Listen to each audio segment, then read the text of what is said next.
Hello, second graders. Welcome back to Miss Flores' virtual classroom. Today we're doing our social studies lesson. We've been talking about American celebrations all week. I love talking about celebrations and thinking about my favorite holidays and how I celebrate them in my community and with my family. All right, so let's go ahead and log on to Clever so we can get on our studies weekly.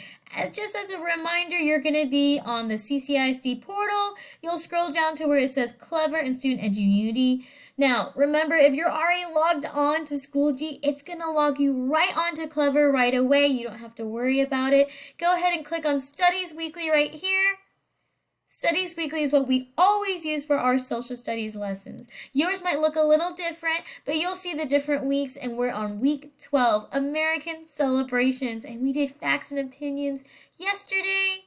So let me go ahead and continue. We're not going to draw a picture, but I want you to think about what kind of pictures could you draw for a celebration in your community, right? I want you to think about the different things that we celebrate. You might think about the parades that we have.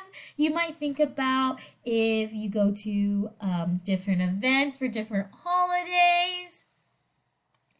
All right, you might also think about how you celebrate holidays at home. What are some of the traditions you have at home, right? Miss Flores knows that every year for New Year's, her family always gets together and watches the big old ball drop in New York. That's something that we do as a tradition.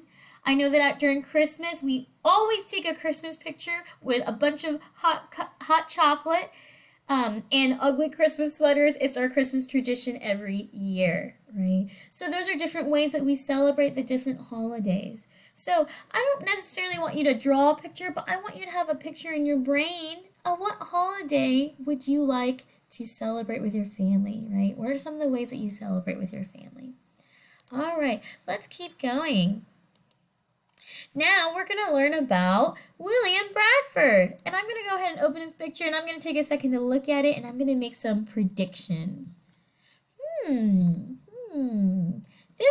This must be a really old guy, right? I can tell because it's not even a real photograph. It's a picture, like a painting. I can also tell by his hair that he has like that hair from people who were like hundreds of years ago. So it makes me think that this must be someone from a long, long time ago. Let's find out if my prediction was right. William Bradford. When the Pilgrims came to America, they wrote rules for everyone in the colony to follow. The rules were called the Mayflower Compact. William Bradford knew that it was very important to have rules. Was I right? I was! He is from a long time ago. He's from when the Pilgrims came, and they came hundreds of years ago.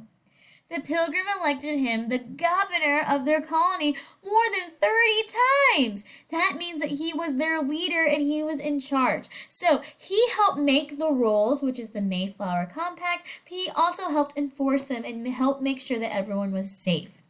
Would you like to be governor someday? So a governor is someone who's in charge of the state. All right, so let's go ahead and collect our coins. And then now I want to look at some of the cool videos that we have. So we have a video about Veterans Day. Yesterday we learned about Veterans Day, but let's learn a little bit more about Veterans Day.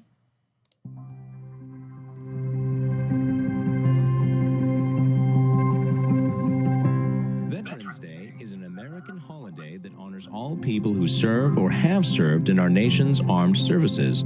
President Dwight D. Eisenhower declared November 11th to be Veterans Day. November 11th marks the end of World War I. Veterans Day is celebrated with special ceremonies and parades. These ceremonies and parades honor those who are currently serving in the military or who have served in the military, living or dead. This holiday is a great way for us to reflect on the sacrifices of those who have served and to thank those that are currently serving. Originally, Veterans Day was called Armistice Day. Armistice means a formal agreement to end war. Armistice Day commemorated the ending of World War I. It is still called Armistice Day in France, Belgium, and New Zealand, but it is known as Remembrance Day in Great Britain and Australia. Wow, that was super cool. I learned a lot of different ways that in different countries what they call Veterans Day. We call Veterans Day here, and Veterans Day is less than a week away. It's on November 11th, and today is the 5th. So I know that they call it Remembrance Day in England, in the United Kingdom, and in Australia. But they still call it Armistice Day in other areas of the world, like France. That was super cool. Let's go ahead and that's going to be the end of our lesson, I think, because we've already watched the Armistice intro the other day. All right, thank you so much for joining me this week in our social studies lessons about celebrations. I want you to think about celebrations that we have coming up. We have Veterans Day next week, and then we have Thanksgiving in just a few weeks. Think about how you celebrate these holidays with your family or in our community. Have a great weekend. We do not have school tomorrow on the 6th.